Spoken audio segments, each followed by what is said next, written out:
Sejumlah kepala daerah di Sumatera bagian utara menyatakan tak sanggup menangani dampak bencana banjir dan longsor. Mereka mendorong penetapan status bencana nasional.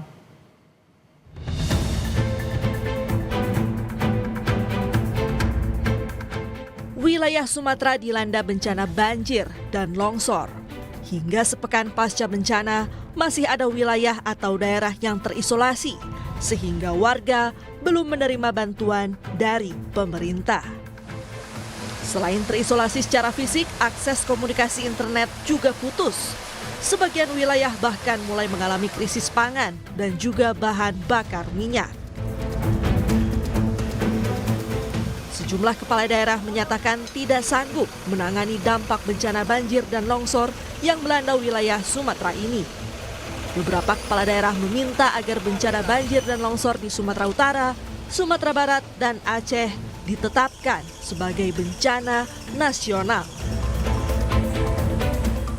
Kemudian yang daerah terisolir itu ada 97 desa yang hari ini belum terjangkau. Kecamatannya alhamdulillah sudah turun menjadi 3 kecamatan. Yang awalnya 12, 9, 7 dan hari ini sudah berproses tinggal 3 lagi. Dengan pangan kita dan BBM kita tahan berapa hari, Pak? Untuk BBM hari ini memang sudah minim, tinggal sedikit lagi. Kalau untuk beras mungkin tidak ada lagi, tinggal hanya hari ini dan besok. Gas dan kebutuhan yang lain ini memang sudah sangat menipis. Karena apa? Karena jalan akses kita terputus semuanya. Bupati itu kita tanda tangani, ada bagian yang tidak mampu kita tangani dan harus dibantu oleh provinsi dan juga harus ditangani oleh pusat. Pengertian surat itu seperti itu, sehingga nanti ada kolaborasi bahwa bencana ini menjadi bencana nasional. Sudah 3 hari yang lalu menandatangani surat tidak sanggup dari segi anggaran menangani banjir ini, Bu. Saya sudah teken, sudah tanda tangani. Jadi oleh karenanya mungkin sama juga dengan daerah-daerah lain di Aceh, dengan kondisi kami yang sangat terbatas, maka kami mohon uluran tangan dari pemerintah pusat maupun dari pemerintah Provinsi Aceh untuk segera membantu penanganan banjir ini, Bu, termasuk pasca banjir nantinya. Kalau menurut kami bermohon kepada Bapak Presiden supaya bencana besar ini dapat ditetapkan sebagai status bencana nasional. Itu memang benar barangkali apa yang disampaikan oleh Bapak dari BNPB, tapi khusus untuk Kabupaten Nagan Raya sampai saat ini itu belum ada bantuan dari pemerintah pusat yang kami terima, Pak. Jadi oleh karenanya saya kira dengan penetapan status bencana nasional ini, maka penanganan akan lebih cepat.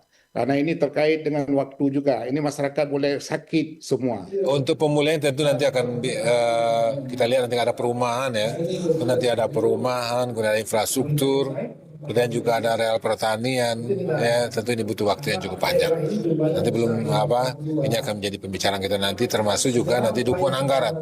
Karena dengan efisiensi yang terjadi 2026 ya, nah tentu ini akan ada hambatan-hambatan tentunya. Itu bagaimana mendorong bencana ini bencana nasional. BNPB menjelaskan penetapan status bencana nasional dilakukan berjenjang. Bila sampai pemerintah provinsi sudah tidak sanggup menangani bencana, baru akan dikaji penetapan status bencana nasional. Penetapan status bencana nasional itu adalah sebetulnya kita bicara tentang sumber daya.